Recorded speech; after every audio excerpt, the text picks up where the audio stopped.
Khajaguda Sai Aishwarya colony యందు సాయిబాబా ఆలయంలో ప్రతి గురువారం నాడు మహా అన్నదాన కార్యక్రమాన్ని నిర్వహిస్తున్నారు. అలాగా ఈ గురువారం రోజు ఉచిత వైద్య శిబిరాన్ని ఏర్పాటు చేశారు.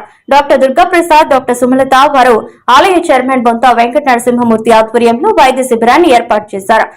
కార్యక్రమంలో బండారామరెడ్డి, అశోక్ రాజ్ మరియు కార్యవర్గ సభ్యులు పాల్గొన్నారు. అన్నదాతలు శ్రీ రవిచరణ్, శ్రీమతి శోభారాణి, శ్రీమతి రామక్క దాదాపు 800 మందికి అన్నప్రసాద వితరణ గావించారు. కమిటీ సభ్యులందరూ పాల్గొన్నారు. భక్తజనమందరూ ఆరోగ్య శిబిరంలో పాల్గొని భోజనం తర్వాత సాయిబాబాకు జయజయలు పలుకుతూ కార్యక్రమ వర్గానికి అభినందనలు తెలియజేస్తూ వెళ్లిపోయారు.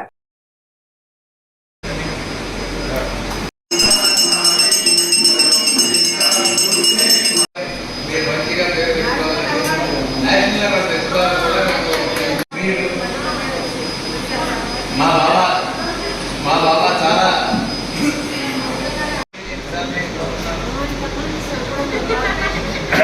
అమ్మవారి తాలూకా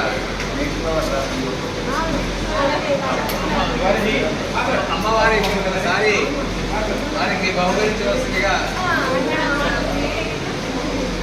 అమ్మవారికి ఒకసారి